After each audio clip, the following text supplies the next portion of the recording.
Hello everyone, आज हम बात करने वाले हैं मेनिटॉल की। ठीक है, तो डायूरेटिक्स में हम मेनिटॉल की बात करेंगे। तो देखिए इसका मैकेनिज्म ऑफ एक्शन क्या है कि ये ऑस्मोटिक डायूरेटिक है। तो ऑस्मोटिक डायूरेटिक का मतलब क्या है कि जब हम इसको देते हैं ना, तो ये चाहे हम ब्लड सर्कुलेशन में बात करें, यहाँ पे ऑस्मोलैरिटी को ये इंक्रीज कर देती है। ठीक है, जब ऑस्मोलैरिटी को यहाँ पे इंक्रीज कर देगी तो इधर जो यहाँ पे इंट्रासेलुलर जो वाटर रिटेंशन है, फ्लूइड जो है, ये इसमें चलाएगा। ठीक है, इसको सक कर लेगी, तो यहाँ से इस वजह से इसका वॉल्यूम बढ़ जाएगा।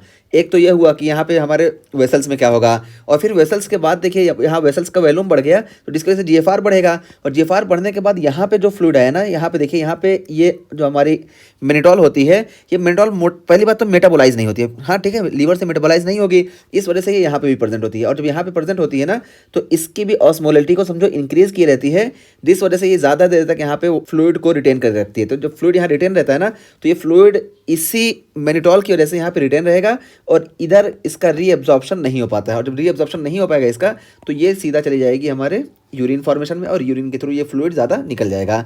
ठीक है, तो ये इसका मैकेनिज्म है कि ये क्या करता है। देखिए, इंक्रीज सीरम ऑस्मोलैरिटी, तो सीरम की ऑस्मोलैरिटी को इंक्रीज कर देगा, जिसकी वजह से fluid shift from interstitium to intravascular space.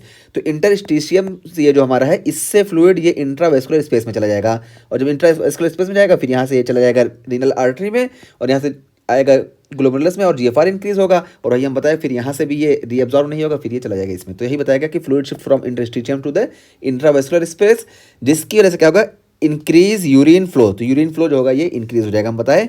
और जब ये काम करेगा, fluid shift from interstitium to the intravascular space, इसकी वजह से क्या होगा, डिक्रीज इंट्राक्रेनियल और इंट्राऑक्यूलर प्रेशर। तो यहाँ से भी जब ये वाटर को निकाल देगा क्रेनियम से और आई से, तो यहाँ पे इंट्राऑक्यूलर और इंट्राक्रेनियल प्रेशर जो होगा ये डिक्रीज हो जाएगा। तो ये इसका मैकेनिज्म हो गया मेनिटॉल का। ठीक है, तो ये देखिए ये वाला जो है ये मेनिटॉल का ये दिखाएगा मैकेनिज्म ऑफ एक्शन। यहाँ पे मेनिटॉल वर्क करती है। ठीक है, किडनी के इस पार्ट में, इस लूप में, मीन्स नेफ्रॉन के इस लूप में। और उसके बाद फिर बताया कि इसका क्लिनिकल यूज़ क्या है, तो ड्रग ओवरडोज। ठीक है, तो ड्रग ओवरडोज में, ताकि ड्रग ज़्यादा से ज़्यादा ये बॉडी से एलिमिनेट हो जाए, पहला यूज़।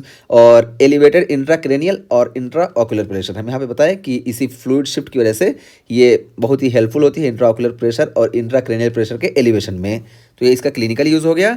और एडवर्स इफेक्ट की बात करें तो देखिए डिहाइड्रेशन, तो डिहाइड्रेशन इसका एडवर्स इफेक्ट है। क्यों? क्योंकि बहुत ज़्यादा ये यूरिन का फॉर्मेशन करेगी, जिसकी वजह से डिहाइड्रेशन होगा, और हाइपो और हाइपर नाइट्रीमिया दोनों देखने को मिल सकता है। और इसका मैकेनिज्म क्या है, तो देखिए हाइपोनाइट्रीमिया का मैकेनिज्म क्या है कि जब ये सीरम में देखिए यहाँ से इंटरस्टिशियम से जो फ्लूइड को ये अब्जॉर्व करेगी, तो यहाँ पे ज़्यादा फ्लूइड आएगा, जिसकी वजह से जो सोडियम हमारा है ना, ये सोडियम की कंसंट्रेशन कम हो जाएगी। इस वजह से हाइपोनाइट्रीमिया कॉज करेगी। और हाइपरनाइट्रीमिया इस वजह से कॉज करती है कि यहाँ से देखिए ज़्यादा से ज़्यादा फ्लूइड जो होगा ये लॉस होगा, और जब ज़्यादा से ज़्यादा फ्लूइड लॉस होगा यहाँ से देखिए ये, तो उस वजह से ये जो सीरम में हमको जब फ्लूइड ज़्यादा लॉस होगा, तो यहाँ पे सोडियम की कंसंट्रेशन जो है ये ज़्यादा देखने को मिलेगी। इस वजह से हाइपरनाइट्रीमिया भी कॉज करेगा। तो शुरू में हाइपोनाइट्रीमिया कॉज करेगा क्योंकि यहाँ से ज़्यादा फ्लूइड एब्जॉर्व कर रहा है इसमें वेसल्स में, तो हाइपोनाइट्रीमिया हुआ, और ज़्यादा एक्सक्रीट होने की वजह से हाइपरनाइट्रीमिया देखने को मिलेगा।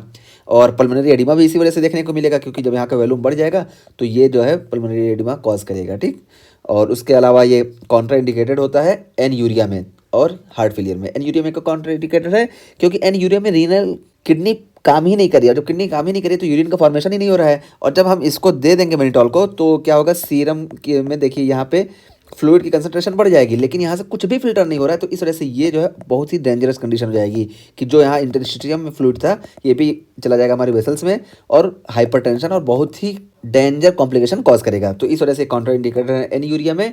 और हार्ट फेलियर में भी इसी वजह से कॉन्ट्राइंडिकेटेड है। क्यों?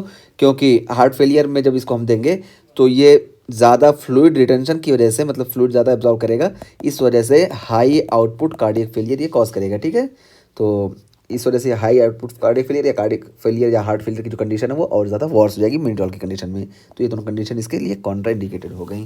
तो हमने मेनिटॉल में बात किया मैकेनिज्म की, क्लिनिकल यूज़ की बात कर ली कि ड्रग ओवरडोज में यूज़ करते हैं, और एलिवेटेड इंट्राक्रेनियल और इंट्राऑक्यूलर प्रेशर में। और एडवर्स इफेक्ट की बात की, डिहाइड्रेशन, हाइपो और हाइपरनाइट्रीमिया और पल्मोनरी एडिमा। ठीक है, और कॉन्ट्राइंडिकेट की बात की तो यहाँ पे एन्यूरिया और हार्ट फेलियर है।